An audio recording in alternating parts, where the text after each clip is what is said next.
अंतर्राष्ट्रीय खबरों का रुख करते हैं और बात कर लेते हैं ईरान इजराइल संघर्ष की, जहां लेबनान में इजराइल ने आज तड़के ताज़ा हमले किए हैं। ताज़ा हमले में इजराइल ने लेबनान की राजधानी बेरूत में 3 मिसाइलें दागी हैं और साथ ही साथ राजधानी बेरूत में आज सुबह जोरदार जिस तरह से धमाके की आवाज सुनाई दी। सुरक्षा सूत्रों के अनुसार मध्य बेरूत के बचौड़ा इलाके में इमारत को निशाना बनाया गया, जो कि संसद के काफी करीब थी। इजराइल ने कहा है कि उसने लक्ष्य बनाकर हमला किया है। 3 मिसाइलों से बेरूत के दाहिए इलाके को निशाना बनाया गया। इसी इलाके में पिछले सप्ताह हिजबुल्लाह के नेता हसन नसरुल्लाह की इजरायली हमले में मौत हुई थी।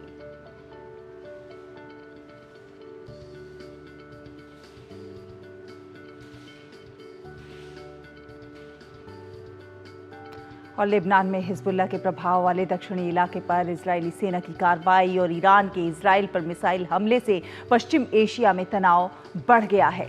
ईरान के मिसाइल के बाद इजराइल भी बड़ा पलटवार करने की सोच रहा है।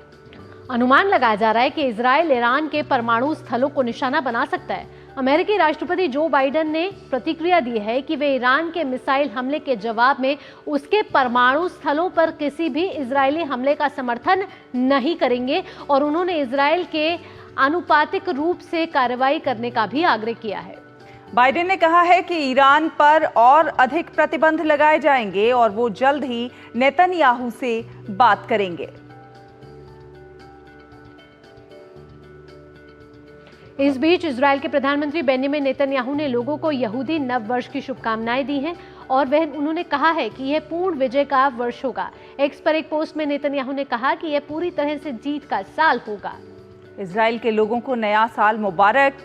इजराइल यहूदी नववर्ष के मौके पर कई मोर्चों पर एक साथ लड़ाई लड़ा है, ऐसा कहा नेतन्याहू ने। और ऐसे में नेतन्याहू ने यह भी कहा है कि इजराइल के लिए ये साल पूर्ण विजय का होगा। लेबनान में आतंकवादी ढांचा नष्ट करने के इजरायली सैन्य अभियान आरंभ होने के एक दिन बाद इजरायली सेना ने कल दक्षिणी लेबनान में हिजबुल्लाह के साथ संघर्ष में अपने 8 सैनिकों के मारे जाने की पुष्टि की है। इजरायली लड़ाकू विमानों ने बेरूत के दक्षिणी उपनगरों में हिजबुल्लाह के ठिकानों पर रात भर हमले किए।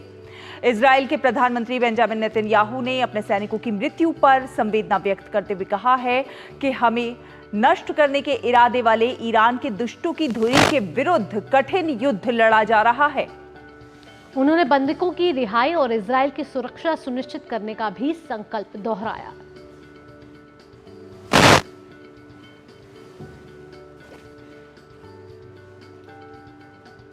और आपको बता दें कि G7 देशों ने एक बयान जारी करके पश्चिम एशिया में तनाव कम करने के लिए मिलकर काम करने की अपनी प्रतिबद्धता जताई है और जोर देकर कहा है कि बढ़ते संघर्ष का कूटनीतिक समाधान अभी भी संभव है। इटली से जारी एक बयान में कहा गया है कि G7 ने दोहराया है कि क्षेत्रीय स्तर पर संघर्ष किसी के हित में नहीं है।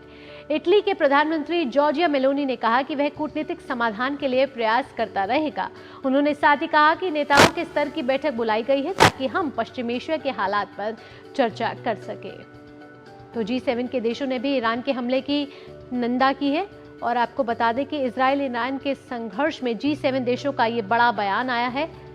वहीं अमेरिकी राष्ट्रपति जो बाइडेन ने भी कहा है कि इजराइल अगर ईरान पर के परमाणु ठिकानों पर हमला करता है तो वो ईरान के साथ नहीं है, इजराइल के साथ नहीं है, माफ कीजिएगा। वहीं G7 ने ईरान के हमले की निंदा की है और वहीं इटली ने कहा है कि क्षेत्रीय संघर्ष किसी के हित में नहीं है। इटली की प्रधानमंत्री जॉर्जिया मेलोनी ने कहा कि पश्चिम एशिया में शांति के प्रयासों पर जोर इटली देता रहेगा। संवाददाता अक्षय डोंगरे हमारे साथ जुड़ चुके हैं। अक्षय, हम देख रहे हैं कि इजराइल ईरान संघर्ष लगातार गहराता जा रहा है, किस ओर आगे बढ़ता हुआ ये संघर्ष दिख रहा है और भारत की इसमें क्या राय है?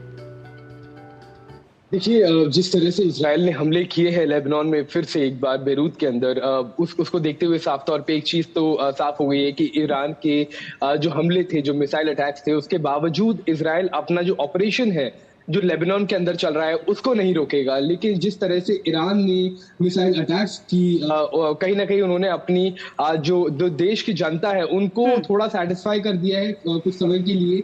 कि ईरान ने हमला किया, क्योंकि ईरान के ऊपर सवाल न सिर्फ अंदर से उठ रहे थे बल्कि उसके जो एलाइज है, यानी कि जो अड़ोस पड़ोस के देश है, पड़ोसी देश है जो जिनसे उसके अच्छे संबंध रहे हैं, वो भी उससे सवाल खड़ा कर रहे थे कि ईरान इतनी बड़ी शक्ति है और इजराइल के खिलाफ क्यों वो कुछ कड़ा कदम नहीं उठा रही है। तो इसके चलते उन्होंने बैलिस्टिक मिसाइल की जो अटैक की है उसको, उसके वजह से थोड़ा सा प्रेशर कम हुआ है रीजन में, एक तरह से कह सकते हैं ईरान के ऊपर से भी। और इजराइल ने भी कह दिया है कि वो हमला करेगा, बदला लेगा। तो कहीं ना कहीं दोनों देशों के बीच टेंशन थोड़ी कम हुई है। लेकिन अगर लेबनान में इसी तरह से ग्राउंड ऑपरेशन और बैरूत में हमले चलते रहे तो एक बार फिर से प्रेशर बिल्डअप होगा और एक बार फिर से टेंशन बढ़ने की उम्मीद है।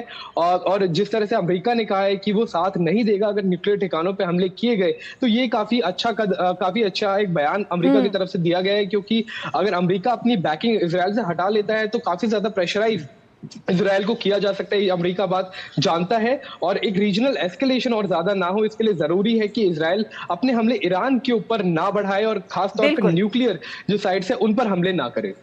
बिल्कुल अक्षय, तो यही देखने वाली बात है और यही सोचने वाली बात है कि जितना जल्द हो ये शांति में इस शांति से इसका समाधान निकाला जाना चाहिए। बहुत बहुत धन्यवाद हमारे साथ जुड़ने के लिए और ताज़ा अपडेट हमारे दर्शकों तक पहुंचाने के लिए। यहाँ रुकेंगे एक छोटे से ब्रेक के लिए। ब्रेक के बाद होंगी कारोबार से जुड़ी खबरें। आप जुड़े रहिए नया सवेरा के साथ।